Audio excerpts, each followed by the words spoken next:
Hello friends. तो आज हम पढ़ते हैं हिस्ट्री और भारत सेकेंड का चैप्टर 2, जिसका नाम है southern states, the Chalukyas, the Pallavas and the Cholas, class 7th। सबसे पहले हम पढ़ेंगे द चालुक्यास के बारे में। The vast region from Vindhyachal mountain to Kanyakumari is called southern territory. यहाँ बताया गया है कि विंध्याचल माउंटेन्स कहाँ हैं? गुजरात में। तो गुजरात के विंध्याचल माउंटेन से लेकर तमिलनाडु के कन्याकुमारी तक के रीजन को इन्होंने साउदर्न टेरिटरी बोला है। 7th सेंचुरी से 13th सेंचुरी तक देयर वर मैनी डायनेस्टीज। वहाँ पर बहुत सारी डायनेस्टीज थी, जैसे कि चालुक्यास, पल्लव्स, राष्ट्रकूटास, चोलास एंड पंड्यास एटसेट्रास। दीज ये जो स्टेट्स थी south contributed significantly to the rise of Indian civilization and culture। तो जो ये साउथ की स्टेट्स थी, इन्होंने इंडियन की सिविलाइजेशन और इंडिया का जो कल्चर है उसमें बहुत ज़्यादा इन्होंने कंट्रीब्यूशन दिया।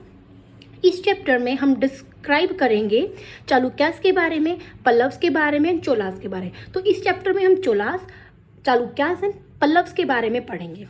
On the basis of records of Chalukya dynasty, तो चालुक्य डायनेस्टी से रिकॉर्ड्स मिलते हैं, तो उसके अकॉर्डिंग क्या बताया गया है कि जो 3 ऑफशूट्स, मतलब कि जो 3 शाखाएं थी इस डायनेस्टी की, वो डिस्क्राइब की गई है सूर्यवंशी एंड चंद्रवंशी के तौर पर। इन्होंने डिस्क्राइब किया है कि जो 3 शाखाएं थी चालुक्य डायनेस्टी की, उनको इन्होंने क्या नाम दिया है? सूर्यवंशी एंड चंद्रवंशी। जो ये 3 शाखाएं थी, इनका नाम इन्होंने दिया है, एक तो थी चालुक्य ऑफ बदामी या फिर चालुक्य ऑफ वतापी बोलो, दूसरी थी चालुक्य ऑफ ईस्ट और वेंगी, और तो तीसरी थी वो थी Chalukya of Kalyani.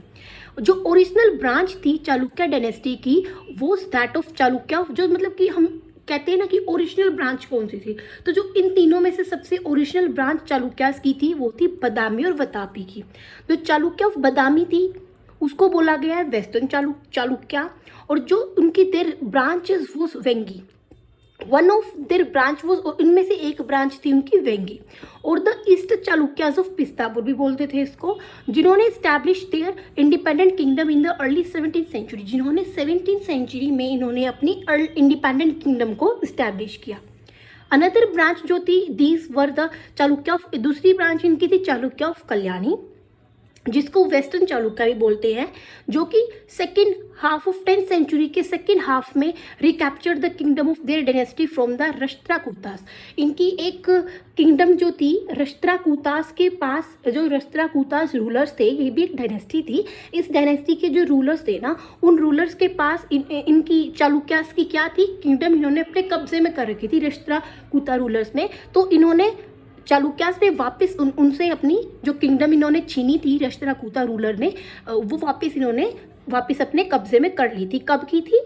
Second half of 10th century की सेकेंड हाफ में, और उसको वापस लेकर इन्होंने अब फिर से अपने गौरव को जगा लिया था। पॉसिबली जो ये चालुक्यास से इनिशियली ये अयोध्या में रहते थे, एंड फॉर कुछ एक कारण के लिए इनको जो है साउथ में माइग्रेट करना पड़ा।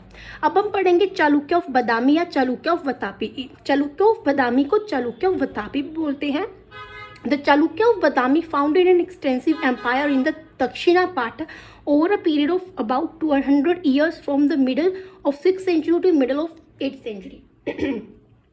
यहाँ बताया गया है कि जो चालुक्य ऑफ बदामी है, इन्होंने एक बहुत ही अच्छी, मतलब बहुत ही ज़्यादा फैली हुई साम्राज्य को इन्होंने दक्षिणा पाठा में इस्टेब्लिश किया। कब इस्टेब्लिश किया और कितने सालों तक? 200 ईयर्स, कम से कम 200 ईयर्स तक इन्होंने इसको इस्टेब्लिश किया।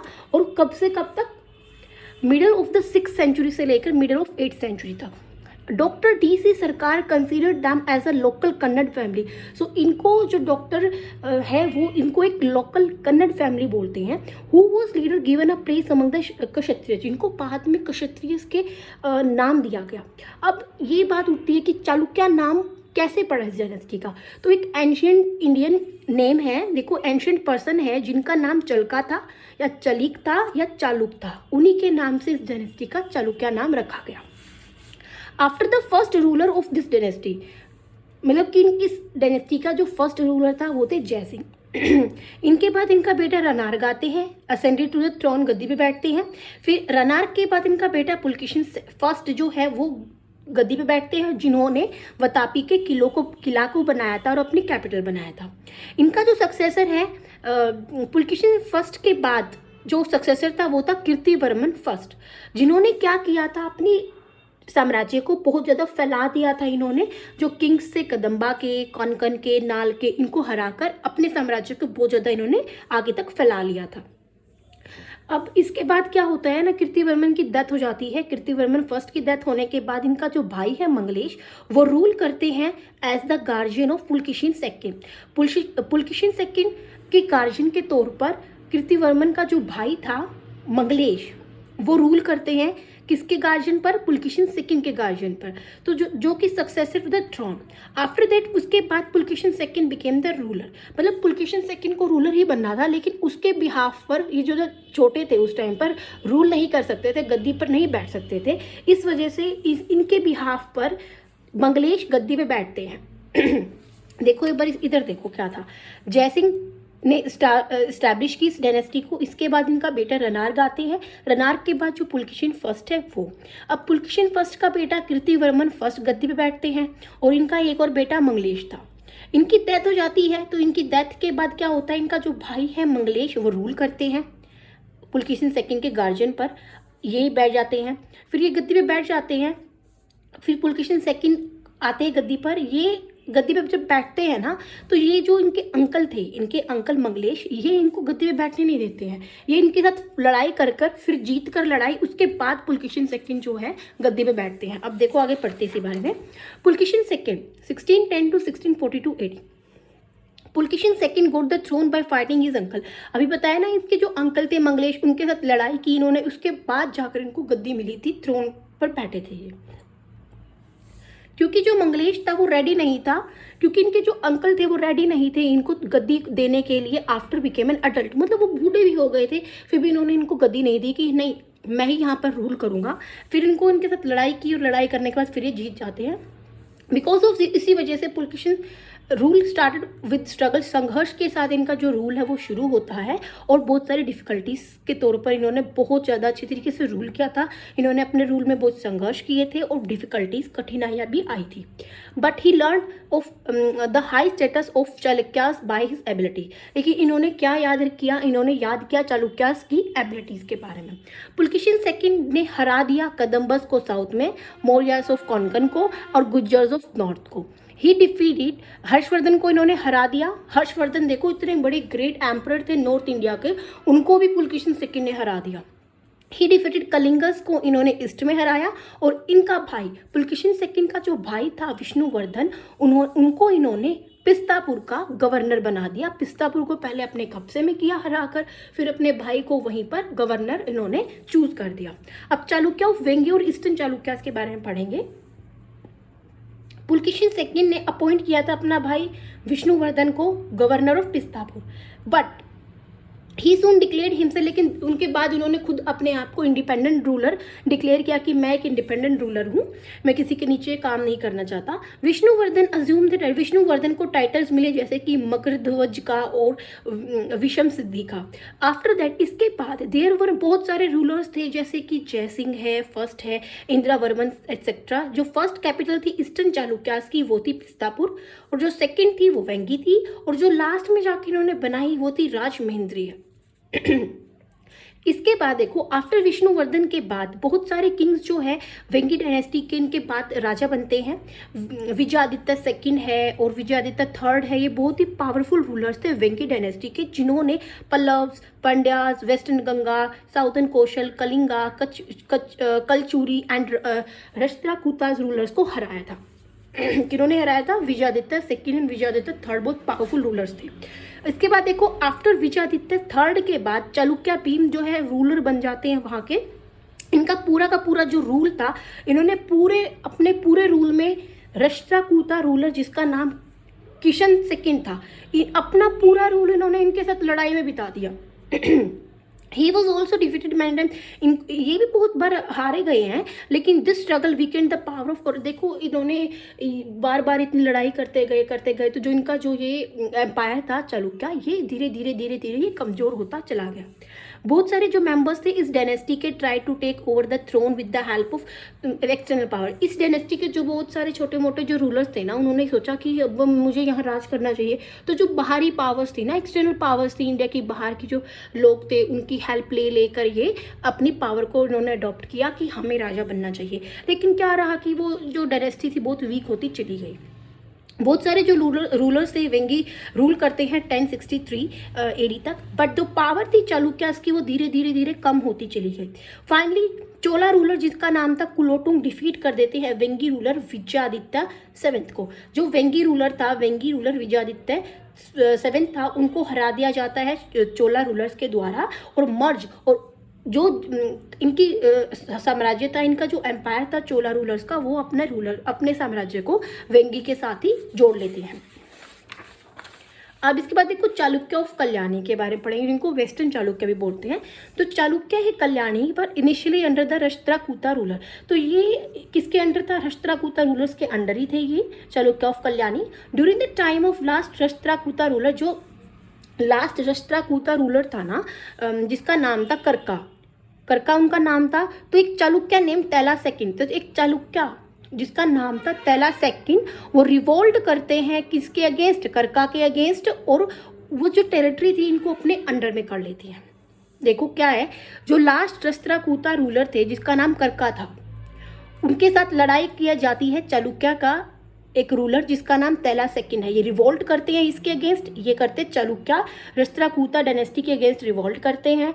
राष्ट्रकूटा रूलर को हरा दिया जाता है चालुक्य के द्वारा और ऑक्यूपाई करते हैं किंगडम ऑफ राष्ट्रकूटा। और जो राष्ट्रकूटा की जो किंगडम थी उसको अपने कंट्रोल में करते हैं, उनको हरा कर। दस तैला सेकंड फाउंड करते हैं empire of Chalukya of Kalyani को, फाउंड करते हैं राष्ट्रकूटा किंगडम के जो बचे कुछ पार्ट्स थे, उनसे वो अपनी जो चालुक्य ऑफ कल्याणी उसको इस्टेब्लिश करते हैं, फाउंड करते हैं। ये स्टार्ट करते हैं expansion of his empire from Kalyani. ये धीरे धीरे जो है कल्याणी से लेकर अपने जो साम्राज्य उसको फैला देते हैं, एक्सपैंड करना शुरू कर देते हैं। तैला सेकंड एक बहुत ही बड़े योद्धा थे। ये डिफीट करते हैं छेड़ी को, Orissa, quintal and Chalukya of Gujarat. Parmar मुंज जो रूलर थे मालवा को, उनको भी हरा देते हैं ये, और शोला और चोला रूलर जिसका नाम उत्तम है, तो ये इन सभी को हरा देते हैं तैला सेकंड। ये क्या करते हैं? द लात एंड द पंचाला टेरिटरीज, ये एक्सरसाइज में क्वेश्चन भी है। तो ये जो लात है और जो पंचाला टेरिटरी, इन दोनों को ये मिला भी देते हैं। In this way by participating in बहुत सारे वॉर्स में इन्होंने पार्टिसिपेट किया। इन्होंने बिल्ड किया एक बहुत ही बड़ा लार्ज साम्राज्य ऑफ चालुक्य का एक बहुत ही बड़ा साम्राज्य इन्होंने स्टैब्लिश किया और क्लेम हिमसेल्फ टू बी, और खुद को ये बताया कि मैं एक वंशज हूँ ग्रेट चालुक्य रूलर ऑफ बदामी। जो बदामी के ग्रेट रूलर थे, चालुक्य ऑफ बदामी थे, कहते हैं कि मैं उनका एक वंशज हूँ। ये अज्यूम इनको बहुत सारे टाइटल्स भी मिले हैं, जैसे महाराजा धीराज, परमेश्वर, चक्रवर्ती। तैलास सक्सेसर, तैलास के बाद जो इनके सक्सेसर आते हैं, उत्तराधिकारी आते हैं, वो देखो Satyashraya, Vikramaditya fifth, Aryan second and Jayasimha second were जो अदर रूलर्स ऑफ इस डायनेस्टी के कुछ एक अदर रूलर्स ये हैं। इनके बाद देखो सोमेश्वर फर्स्ट जो है रूलर बनते हैं। ये क्या करते हैं? ये कब्जा कर लेते हैं कोंकण के ऊपर, अटैक करते हैं मालवा पर, गुजरात पर, साउदर्न कौशल पर और केरला पर। सो ये है यहाँ पर मालवा, गुजरात, कौशल, केरला यहाँ पर अटैक करते हैं, अपने कब्जे में कर लेते हैं इन सारी चीज़ों को, इन सारे के सारे स्टेट्स को। द कलचेरी रूलर, और कलचूरी का जो रूलर था Rajadhiraja, succeed in plundering Kalyani. अब वो बिल्कुल सक्सीड हो जाते हैं, प्लंडरिंग मतलब कि लूटपाट करना। तो कल्याणी के ऊपर लूटपाट करने के लिए सक्सेसफुल हो जाते हैं कलचूरी रूलर जिसका नाम राजा धीराज है। तो वो कल्याणी को लूट के ले जाते हैं, जो कैपिटल थी सोमेश्वर की। बट ही स्ट्रगल्ड, और वो स्ट्रगल करते हैं एंड इन द एंड, और लास्ट में जो राजा धीराज है जो कि कल्याणी को लूट कर लेके गए थे, उनको मार दिया जाता है बैटल में। इनका जो भाई था Rajendra Chola second succeed in defending the Chola kingdom. अब इनका जो भाई था जिनका नाम राजेंद्र चोला सेकंड था, वो बिल्कुल सक्सीड हो जाते हैं, सक्सेसफुल हो जाते हैं कि इनको चोला किंगडम को बचाने में, डिफेंड करने में इनको सक्सेस हो जाते हैं against the invasions of Someshwara and Someshwara was defended. अब जो सोमेश्वर है, जो राजेंद्र चोला के साथ लड़ाई कर रहे थे, उनको लास्ट में जाकर मार दिया जाता है, और जो राजेंद्र चोला सेकंड है वो अपने डायनेस्टी को डिफेंड करने में सक्सेसफुल हो जाते हैं। सोमेश्वर फर्स्ट जो है वो फॉलोड बाय सोमेश्वर सेकंड के बाद Someshwar first and then Vikramaditya sixth के बाद सिक्स जो है रूलर बनते हैं। विक्रमादित्य एक्सपैंड करते हैं अपने किंगडम को, लड़कर बहुत सारे किंग्स के साथ। इनकी जो किंगडम थी वो कहाँ से, नर्मदा रिवर से लेकर, नॉर्थ में नर्मदा रिवर से लेकर और कडापा और मैसूर इन साउथ तक फैली हुई थी। विक्रमादित्य जो है was followed by Someshwar third के द्वारा विक्रमादित्य फॉलो किए जाते हैं, and Jagadeva Malla as a तेला रूलर, और जगदेव माल जो है तेला रूलर थे। इन द टाइम ऑफ तेला के टाइम पर जो चालुक्य किंगडम थी वो धीरे धीरे क्या डिक्लाइन खत्म होती जा रही थी, वीक भी होती जा रही थी। तो जो लास्ट रूलर थे इस डायनेस्टी के वो थे सोमेश्वर फोर्थ। और फाइनली जो यादव हैं एंड होयसाला रूलर्स हैं वो इस एम्पायर को खत्म कर देते हैं 1190 AD में। अब देखो इस्टेब्लिश अचीवमेंट्स ऑफ चालुक्यास ने क्या कुछ अचीव किया है। इस्टेब्लिशमेंट ऑफ वास्ट एम्पायर, एक बड़ी ही वास्ट एम्पायर का इन्होंने इस्टेब्लिशमेंट किया है। जो रूलर्स थे चालुक्य डायनेस्टी के वो इस्टेब्लिश करते हैं बड़ी ही साम्राज्य को साउथ इंडिया के अंदर। जो रूलर्स थे इस डायनेस्टी के बहुत ही बड़े बड़े योद्धा थे, एंड दे सक्सीड इन बहुत सारी, इन्होंने नॉर्थ के और साउदर्न इंडिया के जो रूलर्स हैं उनको हराया था। पुलकेशिन सेकंड और कुछ other rulers also perform Ashvamedha यज्ञ। अश्वमेधा यज्ञ क्या था, हॉर्स को सेक्रीफाइस करना, जो उनका घोड़ा होता है ना, अश्व होता है जो, उनको सेक्रीफाइस करना। तो जो पुलकेशिन सेकंड थे और बहुत ही बड़े बड़े जो रूलर्स थे वो कौन सी क्या परफॉर्म करते हैं, अश्वमेधा यज्ञ को वो परफॉर्म करते हैं। जो किंगडम था चालुक्य रूलर्स का वो क्या थी, बहुत ही ज़्यादा रिच थे वो इकोनॉमिकली, एंड हैड मैनी, और बहुत सारे गुड पोर्ट्स भी थे अंडर इट जिन्होंने एंकरेज, जिसकी वजह से पोर्ट्स है तो मतलब कि फॉरेन ट्रेड भी हो।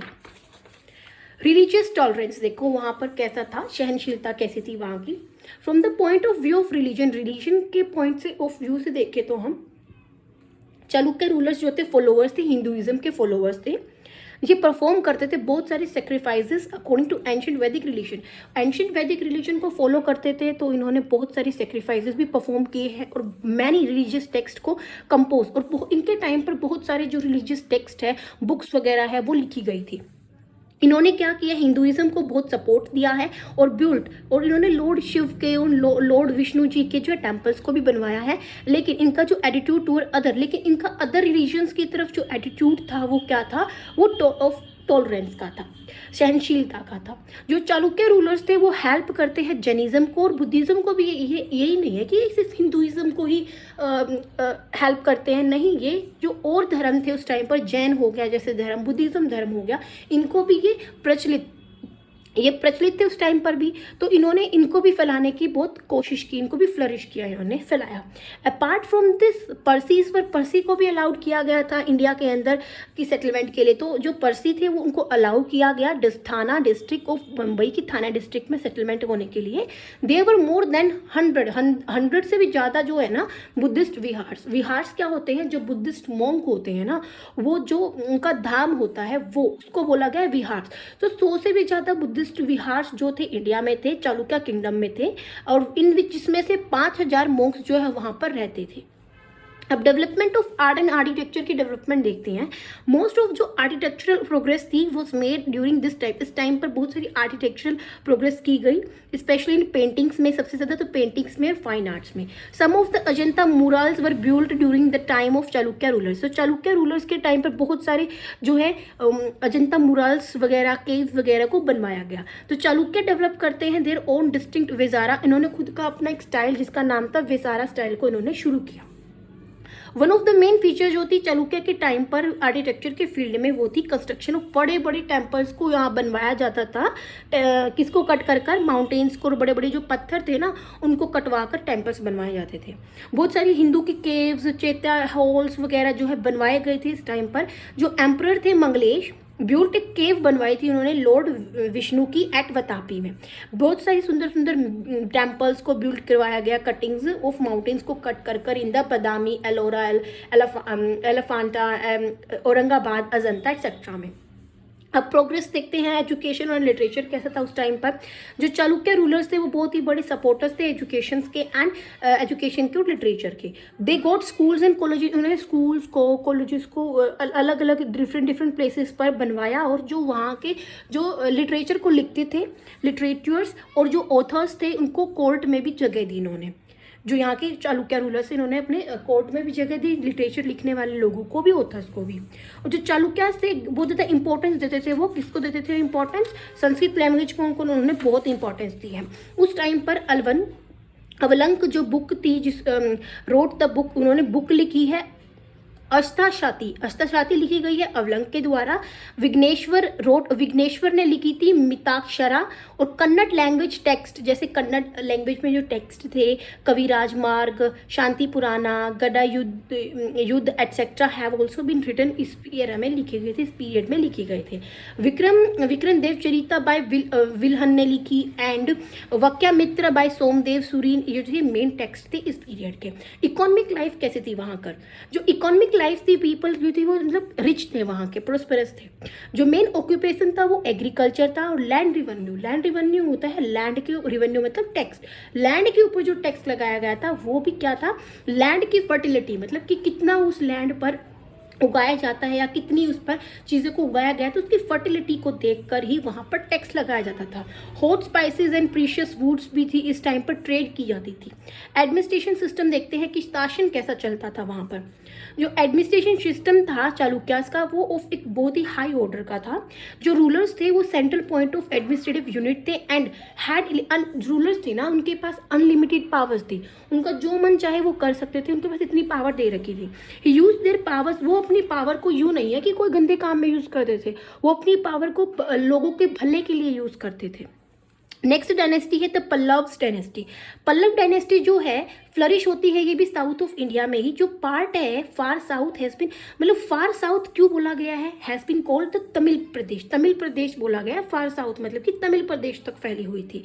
After the fall of Satavahana dynasty के फॉल के बाद Pallava dynasty to control of the south eastern part of the kingdom. तो जैसे सतवाहना डायनेस्टी खत्म हो जाती है, फॉल हो जाता है, डिक्लाइन हो जाता है उसका, तो पल्लव डायनेस्टी कंट्रोल करती है और कांची को अपनी कैपिटल बनाते हैं। हमें पता है कि हमें पता है कि जो पल्लव डायनेस्टी के रूलर्स थे from Prakrit and Sanskrit copper plates, and हमें कहाँ से पता चलता है कि पल्लव रूलर्स के बारे में? जो खुदाई करने के बाद या फिर जो भी जो इंस्क्रिप्शंस वगैरह मिली है, कॉपर प्लेट्स मिली है, और प्रयाग हस्ती ऑफ समुद्रगुप्त वगैरह जो ये इन्होंने लिखी थी ना पुराने टाइम में, उनसे हमें पता चलता है रूलर्स के बारे में। और जो ओरिजिन हुआ था Pallava rulers is estimate to be from the 3rd century से माना गया है कि 3rd सेंचुरी से ही जो पल्लव रूलर्स थे उनका ओरिजिन माना गया है। शिवास्कन द्रवम विष्णुगोप एक्सेट्रा जो थे वो क्या थे? वर्द अर्ली रूलर्स थे। और बट जो पीरियड था ग्रेटनेस ऑफ पल्लव स्टार्टेड, लेकिन जो ये डायनेस्टी थी पल्लव्स की, ये कब शुरू होती है? शिंग विष्णु जो लास्ट फेज थी 6th सेंचुरी की, वो इनकी बेस्ट मानी गई है। बहुत सारे जो वेरियस पल्लव किंग्स थे वो पढ़ते हैं। फर्स्ट है सिंह विष्णु। विष्णु जो थे एक बहुत ही ग्रेट रूलर थे। इन्होंने एक्सटेंड अपनी साम्राज्य को कावेरी रिवर से लेकर कृष्णा रिवर तक फैलाया था। सिंह विष्णु ने क्या लिटरेचर एंड आर्ट को बहुत सपोर्ट किया है। जो ग्रेट संस्कृत पोएट थे बारावी, वो इनके कोर्ट में ही थे। उसके टाइम पर इन्होंने सिटी ऑफ महाबलीपुरम को भी इन्होंने बनवाया, और जो कि क्या एक सेंटर ऑफ आर्ट के व्यू से जो बहुत इंपॉर्टेंट थी। इन्होंने बहुत सारे टाइटल जैसे कि अवनी सिंह जैसे टाइटल को अज्यूम किया था। इन्होंने शोला मंडलम को भी अपने कब्जे में किया था आफ्टर चोलास को हराकर। सेकंड है महेंद्र वर्मन फर्स्ट। आफ्टर सिंह विष्णु के बाद इनका बेटा महेंद्र वर्मन जो है रूलर बनते हैं। जो कन्फ्लिक्ट होती है पल्लव्स के बीच में, चालुक्यास के बीच में, वो इनके टाइम पर शुरू होती है। जो सन थे सिंह विष्णु के, ये सिंह विष्णु के इनका बेटा था ना, ये ऐसे both were trying to expand, जो कि अपने पावर को साउथ इंडिया में एक्सपेंड करने की बहुत कोशिशें कर रहे थे। जो पल्लव्स थे अलॉन्ग विद द कदम्बस के साथ ट्राइड करते हैं अपनी पावर को एक्सपेंड करने के लिए of the Chalukya ruler Pulakeshin second. So consequently Pulakeshin जो है अटैक करते हैं पल्लव किंगडम को, और जो पल्लव कैपिटल थी कांची उसको बचा दिया जाता है इस अटैक से। लेकिन पुलकेशिन जो है वो क्या करते हैं, नॉर्थ प्रोविंस वेंगी को क्या कर लेते हैं, अपने कब्जे में कर लेते हैं। स्नैच द नॉर्थन प्रोविंस, जो नॉर्थ का प्रोविंस वेंगी था उसको अपने कंट्रोल में करते हैं पुलकेशिन। जहाँ पर उनके भाई को अभी बताया ना, उनके भाई को विष्णुवर्धन को गवर्नर बनाया गया था, तो वो उन्होंने उनसे छीन ली थी। जो establish the kingdom of eastern Chalukya, और जिन्होंने फिर क्या किया, इसको ईस्टर्न चालुक्य के नाम से रख दिया। महेंद्र वर्धन फर्स्ट देखो, ये एक लवर थे आर्किटेक्चर के, लिटरेचर के और फाइन आर्ट्स के लवर थे। He was a poet and singer थे। इन्होंने संस्कृत ट्रीटीज कॉल्ड द मत विलासा प्रसाहना भी लिखी थी इन्होंने, और बहुत सारे टेम्पल्स को तिरुचिनापल्ली में, चिंगलीपुट में और अरकट में बनवाए गए थे। इन्होंने एक लेक को भी बनवाया था। He was a Jain in the beginning, starting में ये जैन थे लेकिन बाद में शिवैती बन जाते हैं, मतलब शिव जी के भक्त बन जाते हैं। थर्ड है नरसिंह वर्मन फर्स्ट। महेंद्र वर्मन का जो बेटा है नरसिंह वर्मन, वो बहुत ही ग्रेट रूलर थे। इनके टाइम पर जो पल्लव्स थे वो लड़ाई कर रहे थे चालुक्य ऑफ बादामी के साथ। चालुक्य रूलर जो जिसका नाम पुलकेशिन सेकंड था, वो अटैक करते हैं इनकी किंगडम को 642 एडी में, और इनकी कैपिटल वातापी को अपने कंट्रोल में करते हैं। इन दीज वॉर्स, इस वॉर्स में पुलकेशिन सेकंड को मार दिया जाता है। और पल्लव क्या करते हैं, साउदर्न चालुक्य, अब पुलकेशिन सेकंड को मार दिया, वहाँ पर कोई रूलर नहीं है, तो उनकी जो किंगडम से उनको कंट्रोल में कर लिया गया। पल्लव्स ने चालुक्य को अपने कंट्रोल में कर लिया। Narasimha Varman weaken the power of, और नरसिंह वर्मन ने बिल्कुल वीकन कर दी थी पावर ऑफ चालुक्य, इसकी पावर को ख़त्म कर दिया था, और अपने एम्पायर को मैसूर तक इन्होंने फैला लिया था। इसके बाद ये हरा देते हैं चोला, चेरा एंड पंड्या रूलर्स को, और अपने एम्पायर को और भी आगे तक इन्होंने फैला लिया। नरसिंह वर्मन ने बहुत सारे टेम्पल्स जैसे कि महाबलीपुरम, जिसको ममलापुरम भी बोलते हैं, which are now called the Ratha temple of, जिसको आज के टाइम पर रत्था टेम्पल ऑफ ममलापुरम बोलते हैं, बनवाया था इन्होंने। He also build temples at Trichinopoly पर भी इन्होंने बहुत सारे टेम्पल बनवाए हैं। इनके टाइम पर चाइनीज ट्रैवलर जिनका नाम है ह्यून सेंग, जो कि कहाँ से, चाइना से थे, हैड कम टू कांची में आते हैं, और ही हैज़ डिस्क्राइब इट, बहुत ही अच्छी तरीके से उन्होंने डिस्क्राइब भी किया। महेंद्र वर्मन सेकंड जो सन है नरसिंह वर्मन का, वो सिर्फ 2 साल तक ही रूल करते हैं। इसके बाद इनका बेटा परमेश्वर वर्मन फर्स्ट जो है गद्दी पे बैठते हैं। Narasimha Varman second, peace prevailed at the time of Narasimha Varman second के टाइम पर जो पीस थी, शांति बनाई हुई थी, शांति कायम थी, जो सन थे परमेश्वर वर्मन के। इनका जो बेटा है महेंद्र वर्मन सेकंड, परमेश्वर वर्मन इनका बेटा था। सो इनके बाद आते हैं नरसिंह वर्मन सेकंड। ये सेंड करते हैं ambassadors to the, there were prosperity in the state during this time. He send his ambassador to the court of Chinese emperor, जो चाइनीज एम्पर थे उनके दरबारों पर जो है इंडिया से जो है राजदूतों को भेजा जाता है। After the death of Narasimha Varman second की डेथ के बाद इनका बेटा परमेश्वर वर्मन सेकंड जो है वो क्या करते हैं, गद्दी पे बैठते हैं। वो start fighting again with the Chalukyas के साथ, फिर से ये लास्ट में फाइट करना शुरू करते हैं। परमेश्वर वर्मन जो है सक्सीड बाय दंती वर्मन को हरा देते हैं। सक्सीड, अब देखो इनके बाद परमेश्वर वर्मन के बाद सक्सीड बाय, मतलब इनके बाद आते हैं दंती वर्मन, उत्तराधिकारी बनते हैं Nandi Varman and Aparajita who turn out to be weak. इनके बाद कौन गद्दी पे बैठते हैं, परमेश्वर वर्मन के बाद दंती वर्मन बैठते हैं, नंदी वर्मन बैठते हैं एंड अपरजित, लेकिन ये बताए गए कि ये थोड़े वीक थे। इन 893 एडी में जो चोला रूलर जिनका नाम आदित्य फर्स्ट था, वो अटैक करते हैं अपरजित पर, जो कि लास्ट रूलर थे इस डायनेस्टी के, और किल्ड हिम, उनको मार देते हैं। दिस मार्क द एंड, और यही यहाँ से एंड होती है पल्लव एम्पायर की। नरसिंह वर्मन सेकंड के बारे में देखो, जो कैलाशनाथ टेम्पल है कांची का, और बहुत सारे सेवरल टेम्पल्स है जो बिल्ड करवाए गए थे महाबलीपुरम के बैंक पर। इन्होंने बहुत सारे स्कॉलर्स को अपने कोर्ट में शेल्टर भी दिया था, जगह भी दी थी। स्कॉलर डांडी कंपोज, जो स्कॉलर डांडी थे उन्होंने कंपोज की एक पोइटिक बुक जिसका नाम है दश कुमार चरितम। अब हम इनके अचीवमेंट्स के बारे में पढ़ने हैं। पल्लव रूलर्स ने क्या कुछ अचीव किया था, एडमिनिस्ट्रेशन, वहाँ का शासन कैसा था। एडमिनिस्ट्रेशन सिस्टम जो था पल्लव्स का बहुत ही बिल्कुल सिमिलर था गुप्ता एरा जो था, और जो मौर्य एरा एम्परर्स थे उनके जैसा ही था इनका। जो एम्परर थे वो हेड थे स्टेट के। He held high titles and all the powers of states were considered in him. इन्होंने बहुत हाई टाइटल्स जो है, इनको बहुत सारे टाइटल्स दिए गए थे, और जो पावर्स थी ना स्टेट की वो इनके पास ही थी। लेकिन जो एम्परर थे assisted by various ministers and other high official of the state. लेकिन अब ये थोड़ा ना है कि एम्पर ही पूरे स्टेट को चला सकते हैं, उनके अंडर में बहुत सारे कुछ मिनिस्टर्स भी थे, तो उन मिनिस्टर्स को ये हेल्प करते थे and other high official of the state. जो पूरी की पूरी स्टेट थी वो डिवाइड की गई थी रस्त्रास में, विध्यास डिस्ट्रिक्ट्स में, कॉटम्स तहसील्स में एंड विलेज बटारका में। वे इंपॉर्टेंट टाइटल्स थे वहाँ के, मतलब इन्होंने क्या क्या डिस्ट्रिक्ट को, तहसील को, इनको अलग अलग नाम दी गई थी। Rural governance had a lot of freedom in this system of government. जो रूरल गवर्नेंस थी उसमें बहुत ज़्यादा फ्रीडम दी गई थी इस सिस्टम में। एजुकेशन लिटरेचर कैसा था वहाँ का, there was a lot of literary progress during the time of Pallava. Pallava rulers के टाइम पे बहुत अच्छी यहाँ पर लिटरेरी प्रोग्रेस की गई थी। जो यूनिवर्सिटी थी कांची की contributed greatly to this progress, बहुत ज़्यादा प्रोग्रेस कंट्रीब्यूट किया था यूनिवर्सिटी ऑफ कांची ने भी। जो पल्लव रूलर्स थे उन्होंने शेल्टर दी थी बहुत सारे स्कॉलर्स को।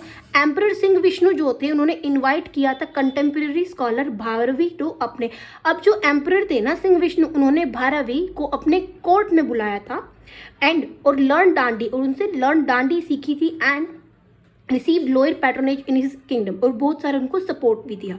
अपार्ट फ्रॉम संस्कृत के अलावा तमिल लिटरेचर भी लिखी गई थी, वहाँ पर प्रोग्रेस हुई थी पल्लव्स के टाइम पर। जो बुक थी Kural in Tamil was written in this period में लिखी गई थी।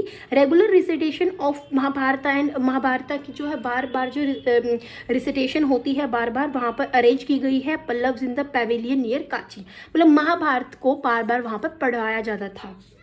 रिलीजन देखो वहाँ का, पल्लव रूलर्स जो थे फॉलोअर्स थे हिंदुइज्म के, ये परफॉर्म करते थे बहुत सारे यज्ञ को एंड पूजा करते थे ये हिंदू डेटीज जैसे कि विष्णु, शिव, ब्रह्मा, लक्ष्मी जी, इन सभी की मूर्तियों की ये पूजा करते थे इन द टेम्पल्स में। इन्होंने संस्कृत लिटरेचर को और हिंदुइज्म को बहुत सपोर्ट किया। जो यूनिवर्सिटी ऑफ कांची है वो एक मेजर सेंटर है साउथ इंडियन कल्चर का, और सिटी ऑफ कांची इटसेल्फ एक one of the 7 pilgrimage cities of Hindus की जो है 7 पिलग्रिमेज सिटीज है ये।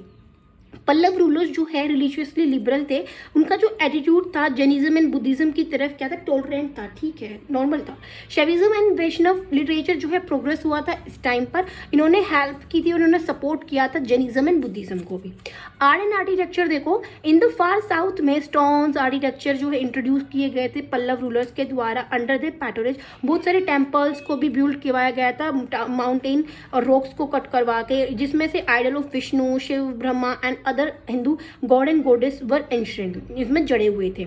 अब जो शिव टेम्पल था ममलापुरम में, टेम्पल जो था 5 पांडव्स का, एंड वराहा टेम्पल जो थे बेस्ट एग्जाम्पल है इस आर्ट के, इस पीरियड के देखे जा सकते हैं। ब्यूटीफुल स्कल्पचर्स एंड पेंटिंग्स जो है वहाँ पर बनवाई गई थी। जो आइडियल्स थी मूर्तियाँ जो थी Trimurti, Ganga descending and Durga, Varaha and जो आइडियल्स थी 5 पांडव्स के, बहुत ही ब्यूटीफुल थे वो। जो पिक्चर्स थी गॉड्स की, जो वहाँ के भगवान देवी देवताओं की जो पिक्चर्स थी, एनिमल्स की जो पिक्चर्स थी, बर्ड्स की, बहुत अच्छी तरीके से दिखाई गई है। जो आर्ट एंड आर्किटेक्चर था पल्लव पीरियड का, वो अनडाउटेबली एक शाइनिंग चैप्टर था हिस्ट्री ऑफ इंडियन आर्ट में। अब देखो सोशल एंड इकोनॉमिक सिस्टम कैसा था वहाँ का, वहाँ पर वर्ना सिस्टम चला हुआ था। वर्ना सिस्टम मतलब सोसाइटी को पार्ट्स में डिवाइड कर दिया गया, कोई बड़ी कोई छोटी क्लास, जो बिल्कुल छोटी क्लास कोई बिल्कुल ही छोटी क्लास, तो वहाँ पर डिवीजन किया गया था, काम के बेसिस पर डिवीजन किया गया था, वर्ना सिस्टम बोला गया उसको कि काम के बेस पर डिवीजन किया गया तो varna system. Feudal system was prevalent, feudal system उस टाइम पे प्रचलित था। बहुत सारे जो फ्यूडल लॉर्ड्स थे, फ्यूडल सिस्टम मतलब कि फ्यूडल उसके एक स्टेट्स को डिवाइड किया गया, उसके अंदर अलग अलग फ्यूडल लॉर्ड्स हैं वो रूल करेंगे। उनके पास राइट था एग्रीकल्चर लैंड के ऊपर। और जो क्लासेस थी वो generally associated with agriculture class, सारी क्लासेस जो थी ना एग्रीकल्चर से बिल्कुल जुड़ी हुई थी वो। ट्रेड जो है फ्लरिश हुआ था इस टाइम पर, cotton, jaggery, precious woods, horse spices etcetera जो है ट्रेड किए जाते थे। For the advancement of agriculture के एडवांसमेंट के लिए जो पल्लव रूलर्स थे वो बहुत सारे कैनल्स को, लेक्स को, पॉन्ड्स को बनवाते हैं। 18 डिफरेंट टाइप्स ऑफ टैक्स जो है वो लगाए जाते थे। इनकम जो स्टेट से पैसा आता था उस पैसे के ऊपर भी 18 टाइप के टैक्स लगाए जाते थे। अब हम पढ़ते हैं लास्ट डायनेस्टी जिसका नाम है चोला डायनेस्टी। चोला डायनेस्टी जो है एंशिएंट डायनेस्टीज में से एक है जो कि कहाँ साउथ की है, फार साउथ की ही है। फार साउथ इन्होंने बताया ना, फार साउथ से मतलब तमिल प्रदेश को बोला ये। तो जो चोला रूलर्स थे वो बहुत ही पावरफुल थे संगम पीरियड में। For the more than 200 years जो चोला है इस्टेब्लिश करते हैं अपनी ऑथोरिटी को, अपने रूल को साउथ की टेरिटरीज के ऊपर, ये अपने रूल को बनाए रखते हैं ऑफ द तुंगाभद्रा रिवर तक। South of the Tungabhadra river के साउथ में जो टेरिटरीज है वहाँ पर ये अपना रूल 200 साल तक इन्होंने बनाए रखा। और बहुत सारे आइलैंड्स जो थे अरेबियन सी के, और maintain an important place in the history of south India in the terms of governance and development of civilization. तो इन्होंने अपने जो इम्पोर्टेंट प्लेसेस थे वहाँ पर उन्होंने अपने कब्जे को बनाए रखा। इन्होंने अपने बहुत सारी डेवलपमेंट भी की थी सिविलाइजेशन की, इन्होंने गवर्नमेंट भी बहुत अच्छी की थी। तो जो चोला थे वो कंसीडर, उनको सूर्यवंशी बोला गया। चोलास को जो वर्ड चोला है इस डराइव फ्रॉम तमिल लैंग्वेज, चूल से इसका डराइव किया गया है, लिया गया है, जिसका मतलब होता है ट्रैवलर्स। जो कि फर्स्ट नॉर्थ इंडिया में रहते हैं लेकिन बाद में साउथ में माइग्रेट हो जाते हैं कोई ना कोई रीजन के कारण। It's meaning is also dive from the best, इसका मीनिंग जो है द बेस्ट से डेराइव किया गया है। क्रिकाला जो कि एक ग्रेट रूलर थे अमंग द अर्ली रूलर्स, पुराने रूलर्स में से जो अर्ली रूलर्स थे उनमें से एक बहुत ही ग्रेट रूलर थे करिकाला, जिन्होंने बोट द चोला एम्पायर को पिनेकल ऑफ प्रोग्रेस, जिन्होंने चोला एम्पायर को बहुत ज़्यादा प्रोग्रेस करवाई। ही मेड कावेरी पट्टनम को अपने कैपिटल बनाते हैं। इनके बाद इनकी जो पावर होती है कुछ सालों में ये पावर जो है वीक होना शुरू हो जाती है। अब देखो बहुत सारे जो चोला रूलर्स हैं उनके बारे में पढ़ेंगे। विजयालय जो है एक बहुत ही बड़ा इन्होंने अच्छा मतलब कंट्रीब्यूशन दिया था रिस्टोरेशन ऑफ चोला पावर को। 9th सेंचुरी में जो चोला पावर खत्म हो रही थी उस पावर को इन्होंने फिर से रिस्टोर किया था। सो इट टूक एडवांटेज, इन्होंने एडवांटेज उठाया था जो पल्लव्स एंड पंड्यास के बीच में जो कॉन्फ्लिक्ट हो रहा था ना उस लड़ाई का इन्होंने बहुत ज़्यादा फायदा उठाया एंड स्नैच। और तंजौर फ्रॉम द पंड्यास से इन्होंने तंजौर को ले लिया और उनको फिर तंजौर को अपनी कैपिटल बनाया विजयालय ने। इन्होंने क्या किया, जो लोअर वैली थी कावेरी की कोलसन वैली को उनको भी अपने कब्जे में कर लिया। इनके बाद देखो आदित्य फर्स्ट, विजयाला का जो बेटा है और जो इनका उत्तराधिकारी है आदित्य, वो क्या करते हैं असिस्टेड पल्लव रूलर, जो पल्लव रूलर है, पल्लव का जो रूलर था अपराजित, उनको असिस्ट करते हैं अगेंस्ट द पंड्यास के अगेंस्ट, उनको हेल्प करते हैं। लेटर अराउंड 893 AD में ही डिफीट एंड किल्ड अपरजित, तो फिर आदित्य फर्स्ट क्या करते हैं अपरजित को हराकर उनको मार देते हैं और फिर अपनी खुद की एक इंडिपेंडेंट किंगडम को बनाते हैं Chola dynasty by taking control over the entire Tondai Mandalam. जो इन्होंने सारे जो भी रीजन उनके अंडर में थे ना उनको अपने अंडर में लेकर एक इंडिपेंडेंट किंगडम इन्होंने बनाया। He also force the western Ganga to accept, इन्होंने वेस्टर्न गैंग जो थी वहाँ पर वेस्टर्न गैंग मीन्स यहाँ पे गैंग नहीं आएगा, यहाँ गंगा आएगा। तो जो वेस्टर्न गंगा थी ना उनको भी इन्होंने कहा कि वो हमारे रूल में आ जाओ, सुजरेनिटी हमारे कंट्रोल में आओ। ही बिल्ड बहुत सारे शिव टेम्पल्स को भी इन्होंने कैपिटल तंजौर में बनवाया था।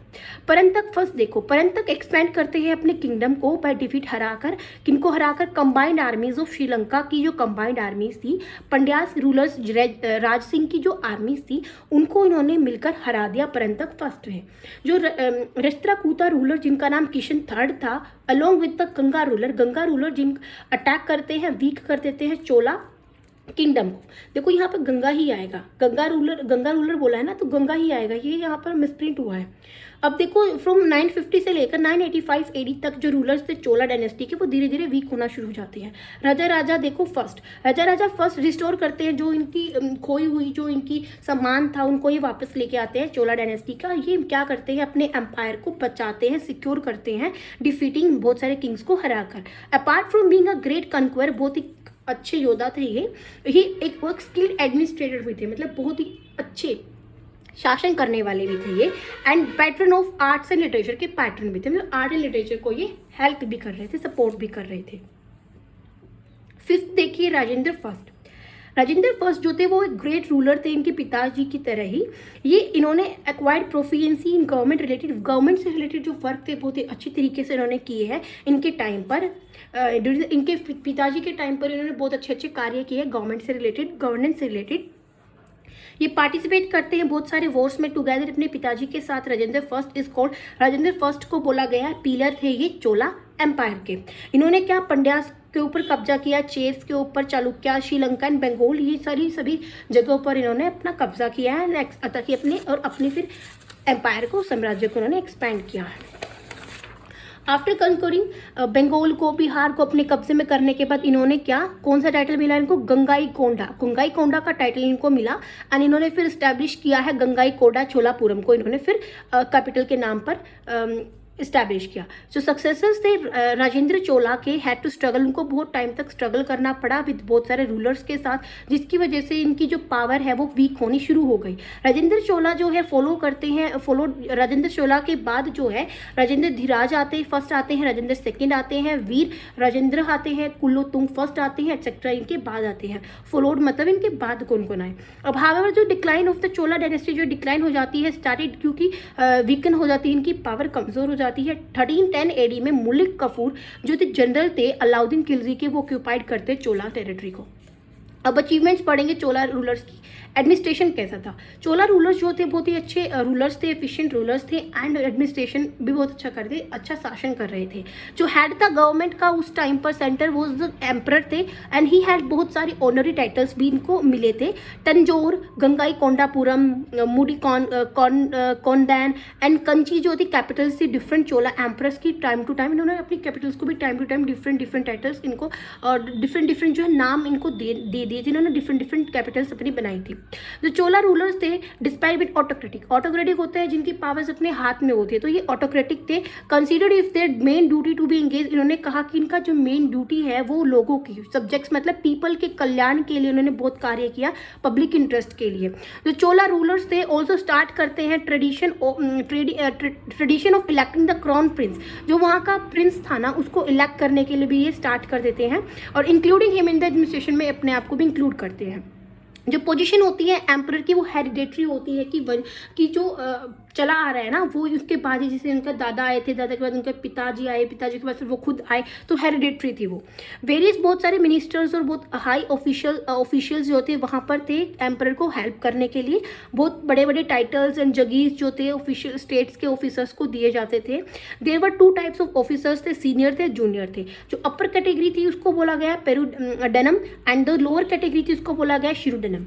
एंड एम्प्लॉयड नेम जिनका नाम था उडन कुटम, वो जिस पर्सनल असिस्टेंट था किंग का। एंड जो चोला रूलर्स थे इन्होंने स्टैब्लिश किया एक सिस्टमैटिक सिविल एडमिनिस्ट्रेशन को। मिलिट्री देखो वहाँ की मिलिट्री कैसी थी। जो चोला एम्परर थे उन्होंने एक बहुत ही लार्ज आर्मी को ऑर्गेनाइज किया गया था as superior navy, elephants, cavalry and infantry and cavalry मतलब कि कैवलरी मतलब घोड़े पर सवार जो सेना थी वो, इन्फेंट्री मतलब पैदल सेना जो थी वो, एलिफेंट्स, ये भी सारे के सारे इनकी आर्मी में इंक्लूड थे। Inscription mention the existence of 70 unit in Chola empire, जो मिलते हैं इंस्क्रिप्शन वगैरह मिलते हैं खुदाई करने के बाद या फिर जो भी मिलते हैं उनसे हमें ये पता चलता है कि चोला आर्मी में 70 यूनिट्स थी। देयर वर 60,000 एलिफेंट्स थे, 1,50,000 सोल्जर्स थे इनकी आर्मी में। जो बेस्ट घोड़े थे उनको इंपोर्ट करते थे ये अरेबिया से और लॉट ऑफ मनी जो है स्पेंड करते थे घोड़े के ऊपर। सोल्जर्स के पास तोपे थी, कैंटोनमेंट्स मतलब तोपे थी इनके पास, where they were train in education and discipline, इनको ट्रेन किया जाता था। एम्परर की जो बॉडीगार्ड था वो सेपरेट थे एंड उनको वेलाई कारा बोलते थे। डिजर्विंग सोल्जर्स एंड जो सरदार थे वर उनको honoured with the title of Kshatriya Shiromani के टाइटल दिया जाता था। जुडिशियल सिस्टम देखो वहाँ पर न्याय कैसा देते थे वहाँ पर। जो चोला फॉर्म एक सिस्टमेटिक जुडिशियल सिस्टम इन्होंने बनाया। फाइन्स पर फाइन को इम्पोज किया गया बहुत, जो कि वहाँ पर अपराध करते थे वहाँ पर फाइन्स लगाए गए। और 16 cows were fine for murder and death penalty, वहाँ पर क्या डेथ पेनल्टी भी दी जाती थी। और जो किंग था वो कंसिडर द ग्रेटेस्ट जज बोला जाता था। अगर कोई इंसान मर्डर करता था तो उसके ऊपर फाइन किया जाता था 16 काउस की, उनको फाइन की जाती थी। एडमिनिस्ट्रेशन यूनिट्स देखो शासन कैसे करते थे। जो चोला है डिवाइड किया गया था, उन्होंने अपने पूरे एम्पायर को 6 प्रोविंसेस में डिवाइड किया गया था। जो प्रोविंसेस मतलब जैसे हम यहाँ आज के टाइप पर हमारे यहाँ पर स्टेट्स हैं, वहाँ पर प्रोविंसेस को बोला गया स्टेट। जो प्रोविंसेस थी उनको बोला है मंडलम, इनका जो प्रेसिडेंट था उसको बोला वाइसरॉय। मंडलम जो थी डिवाइड किया गया था, मंडलम मतलब स्टेट को फिर डिवाइड किया गया था कोटम में और वलनाडु में। कोटम को फिर आगे डिवाइड किया गया था डिस्ट्रिक्ट्स में। जो असेंबली थी नाडु की उसको बोला गया नाटर, और इसको जो ये रिप्रेजेंट करते थे अलग अलग विलेजेस एंड टाउन्स को।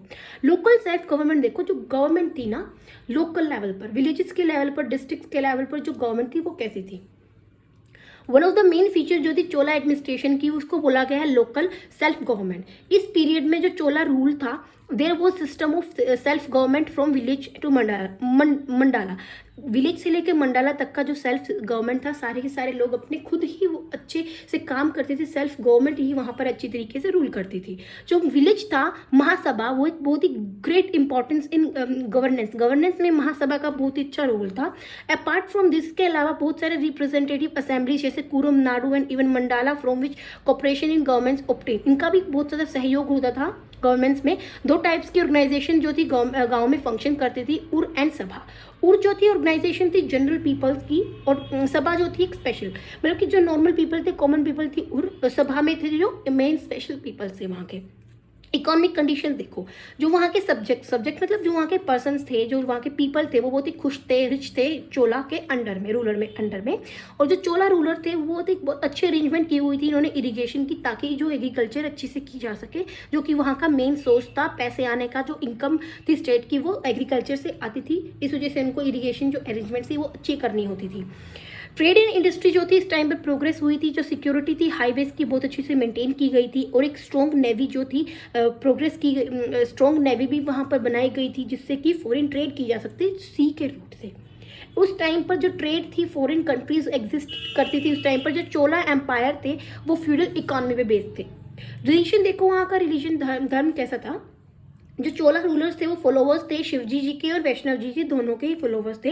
शिवजी एंड वैष्णव जो सेक्ट्स थे स्प्रेड इन साउथ इंडिया में स्प्रेड हो गए थे चोलास के टाइम पर। जो प्लेस थे टेम्पल बिकेम प्रोमिनेंट, इस टाइम पर टेम्पल प्रोमिनेंट बन गए थे, प्रचलित थे इस टाइम पर टेम्पल्स का बहुत एक centre of religion, education, art and public welfare के व्यू से देखें तो एक इंपॉर्टेंट इनका स्थान था उस टाइम पर। इसी वजह से चोला रूलर्स ने बहुत सारे जो है टेम्पल्स को बनवाया है।